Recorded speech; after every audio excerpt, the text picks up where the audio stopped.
Hi everyone, good morning. I'm so excited you could join me. What I'm really excited about is it's Friday, yay! The other thing that I'm really excited about is we've nearly reached 50 members in Portfolio Rockstars, and I'm so excited to have everyone here. In fact, I'm so excited that later on this afternoon I'm going to post a link to everyone that took part in the survey and would like a 20-minute run through of their portfolio in relation to perhaps a specific job that they're looking at applying for.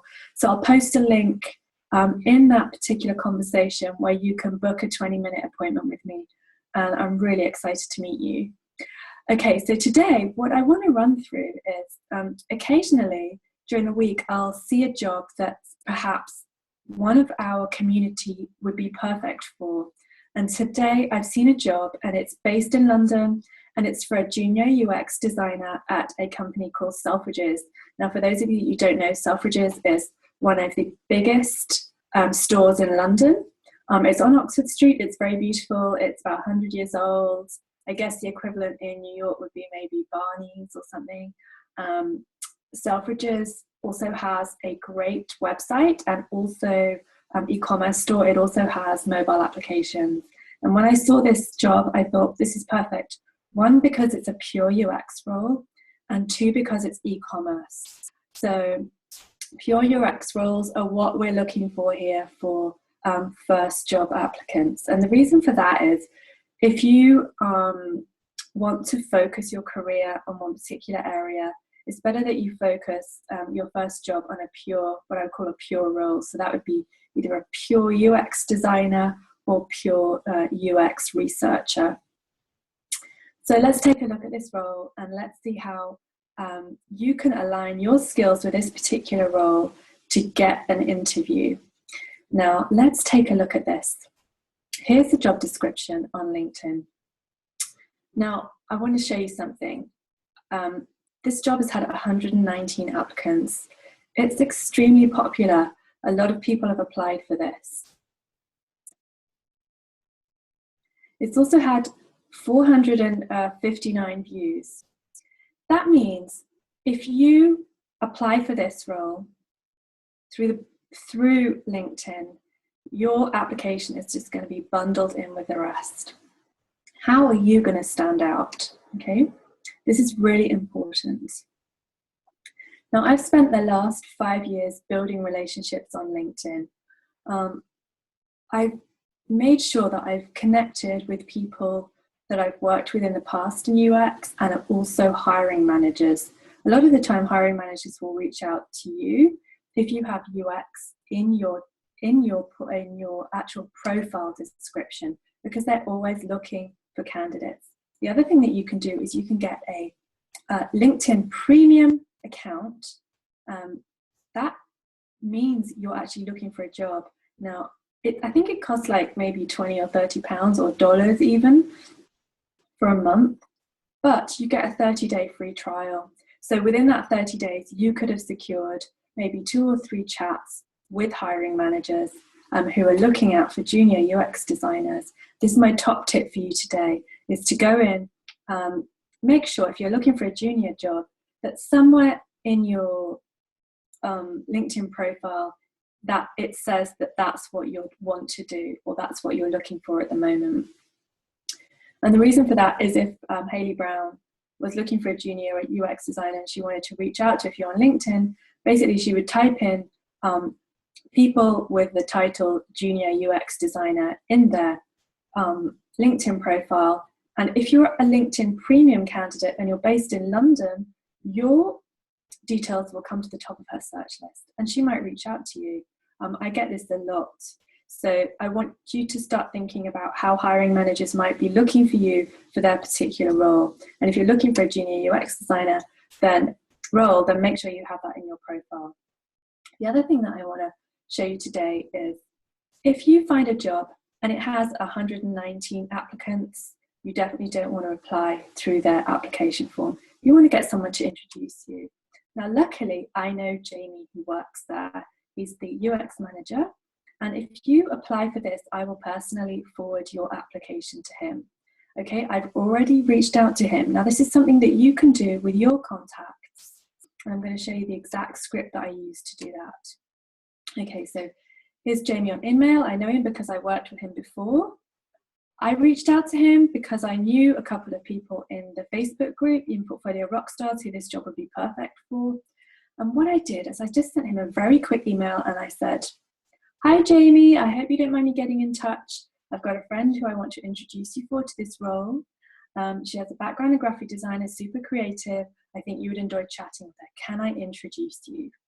This you could send to many people within your network who work in a technology company who you might want to have a chat with.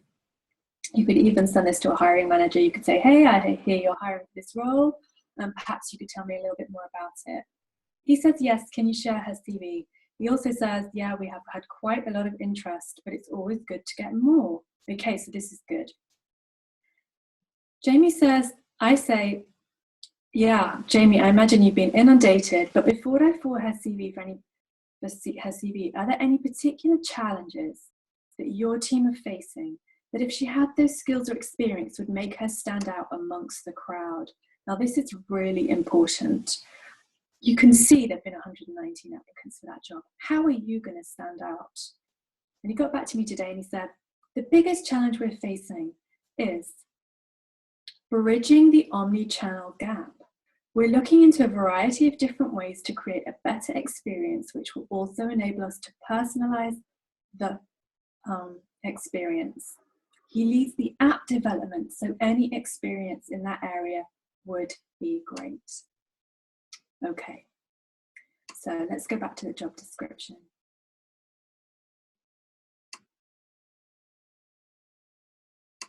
Okay, so what does this mean? And what does it mean to you when applying for this particular job? Okay, let me go back one.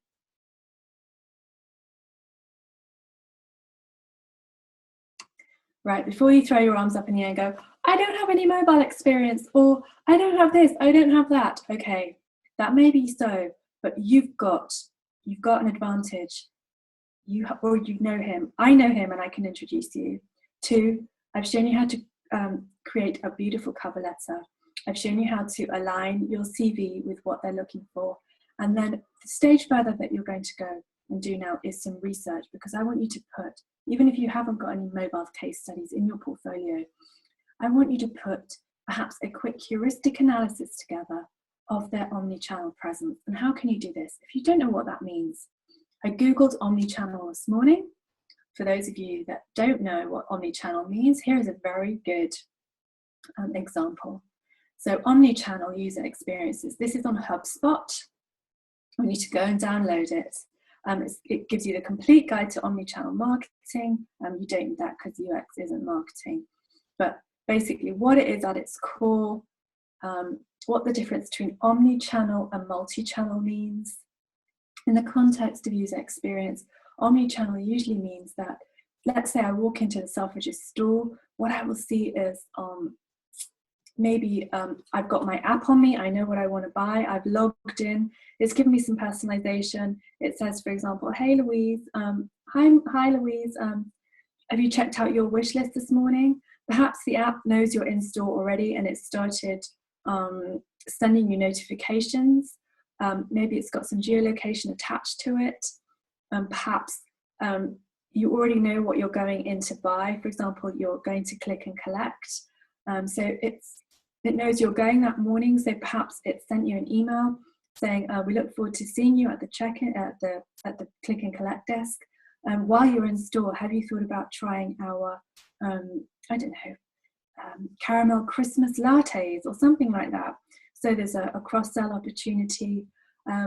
Perhaps also, these are tiny little things that you have to think about when you're building an omni-channel presence. And what I want you to do is I want you to do a quick heuristic analysis of the existing applications that they have. Now you're going to put this into a presentation document that you're going to include in your application, because you might not have any mobile experience and you might not have any omni-channel experience, but you need to be able to show to Jamie that you have a clue that you know what this means. Okay, so I want you to put a quick PowerPoint presentation together And basically what we're going to do is we're going to do some research on it. And the way we do our research is we get together everything that we don't know, and then we draw out a plan of how we're going to present what we know using the STAR framework. So for example, we know the challenges they're having at the moment are the omni-channel experience. How is that going to work? Okay, so the research you're doing is, one, understand what a cross-channel, an omni-channel presence means, and what personalized means within that omni-channel presence.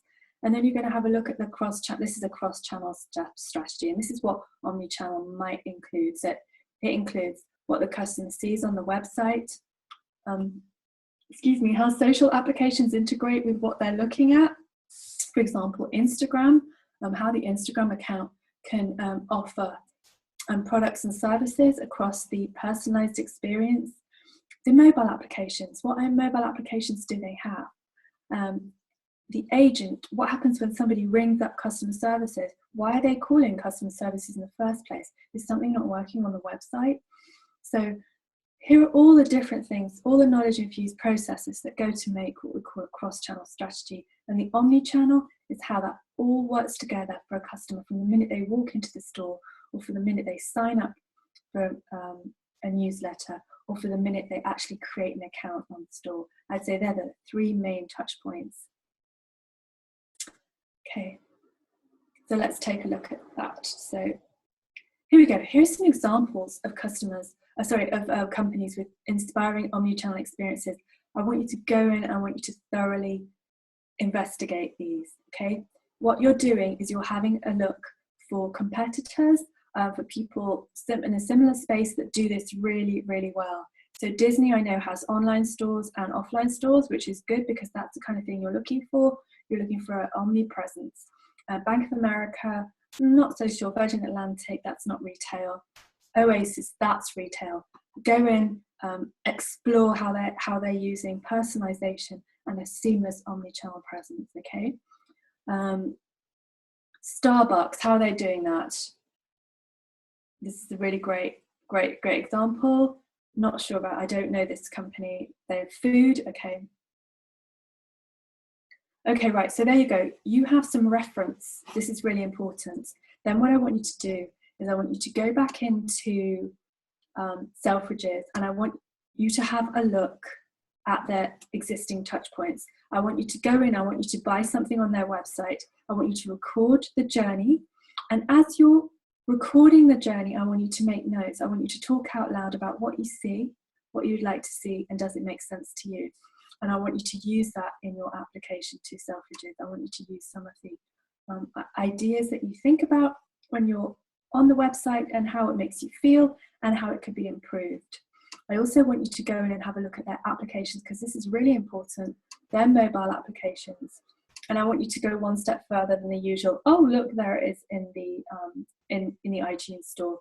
Let's have a look at this in iTunes. Okay, so here's the Selfridges mobile application. You can see it's had 10 ratings, and you can see that it's very popular, but I bet not everybody's given it 10 ratings, okay? So how do you find out what are annoying people about this particular application? So I want you to take a quick look in iTunes. I want you to search for it. Now this is a real good insider tip.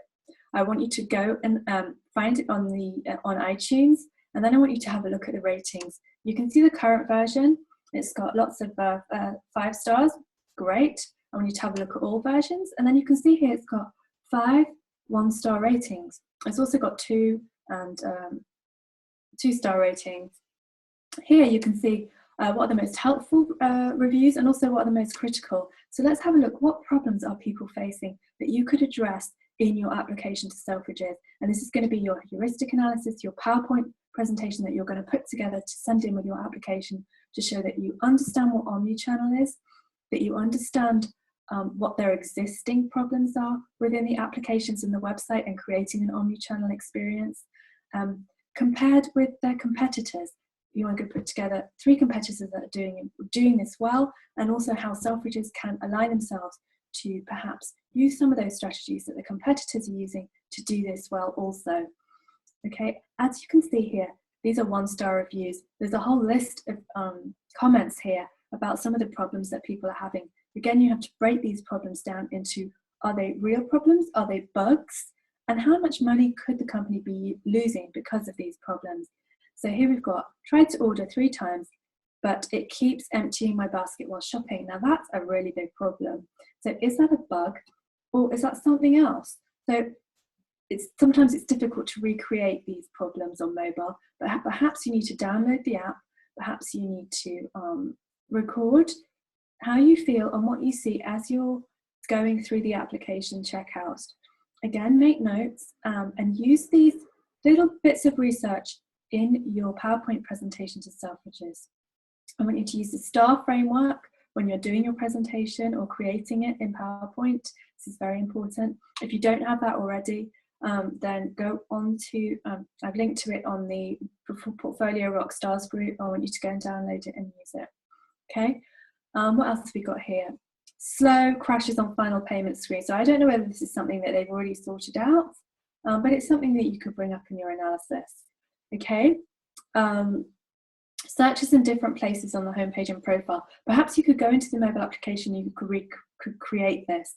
Now, perhaps you could use a user journey, which is very popular at the moment. So for women, that might be party dresses. For men, it might be suits or ties or aftershave, something like that. You could do a popular customer journey, and then you could highlight the key areas, the high points of the journey and then the low points of the journey, showing that you have a clue about how to actually carry out heuristic analysis, identify the pain points of the customer, and then think of ways that you can improve it. Okay, so that's quite a lot to take in, but if you want me to send this application in, I can do it on Monday. I would say final application to me on Monday for a quick review, and then I'll submit it on Tuesday. Okay, so I hope you have enough to be getting on with. Remember, that's a cover letter, why you want the job, also your CV aligned with all the points on the job description that need to be allocated to this, and then I want you to get together a case study PowerPoint presentation using the STAR framework with a very detailed breakdown of each touch point that you've analysed. So that's mobile, web, even mobile web. They might have a mobile template for their website. I want you to do a quick user journey. Perhaps you could do the same user journey each time, looking for address on each different touch point. And then if you've got time, I want you to go through the competitors, pick out competitors, and find out how they could use some competitor strategies within the improvements. And you could even, if you wanted to, go and visit some of these stores at the weekend. Perhaps you could go to the Disney store, you could go to Oasis, you could go visit Selfridges, you could have take the app with you and think about ways and ideas of how you can combine that mobile technology to mobile, in-store and web to create a really fabulous, customized, personalized experience. This will make you stand out against the other 119 applicants who've also applied for this job. Good luck, Portfolio Rockstars. I hope to see you on Monday.